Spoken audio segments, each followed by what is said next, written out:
I remember the silence.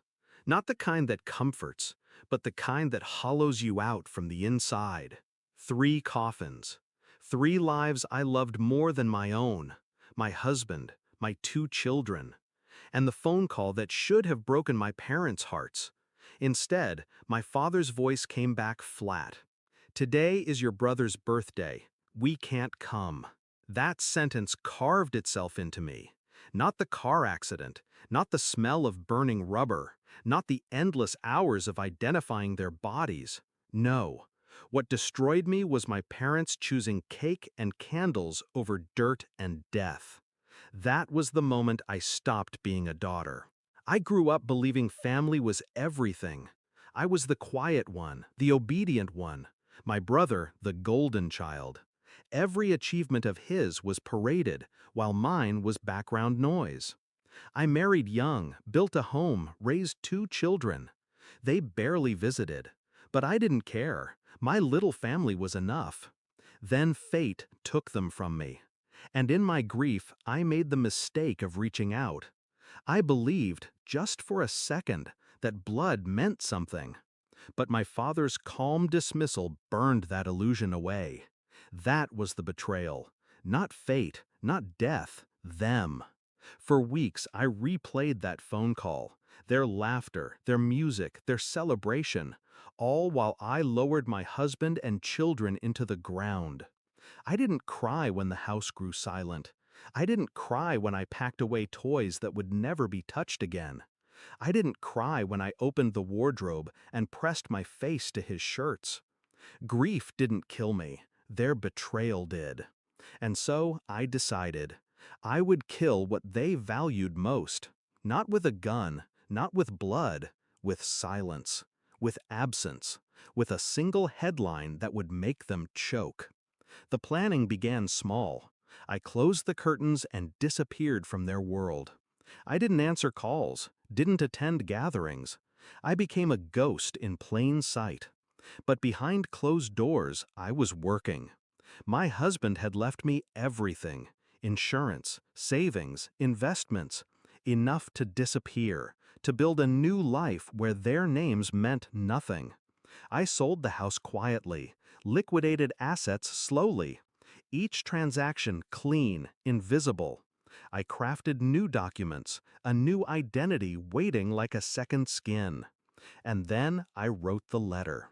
It wasn't long, just a page. My handwriting steady, my words final. I told them I couldn't live with the grief. That their absence at the funeral confirmed what I always feared. That I never mattered. That my life had ended with my family's. At the bottom, I wrote one sentence. By the time you read this, I'll be gone. 6 months later, they woke up to a headline. Widow of local tragedy found dead in apparent suicide. My name, my photograph, my story. The police found the letter on my empty desk. They found an empty bottle of pills. They found ashes in the fireplace. Burned clothes, burned journals, burned everything that tied me to the woman they used to know.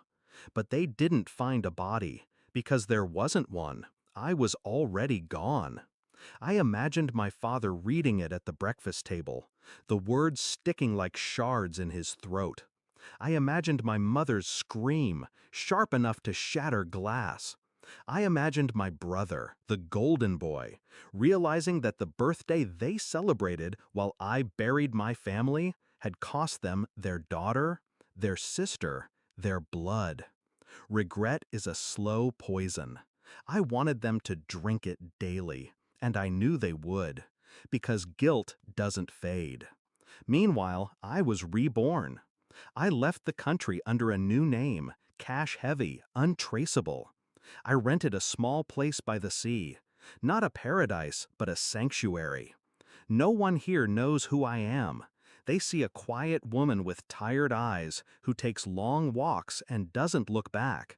At night, I light a single candle for the 3 graves no one visited but me. I whisper to them that I avenged them, not with violence, but with truth. That their deaths showed me who my family really was.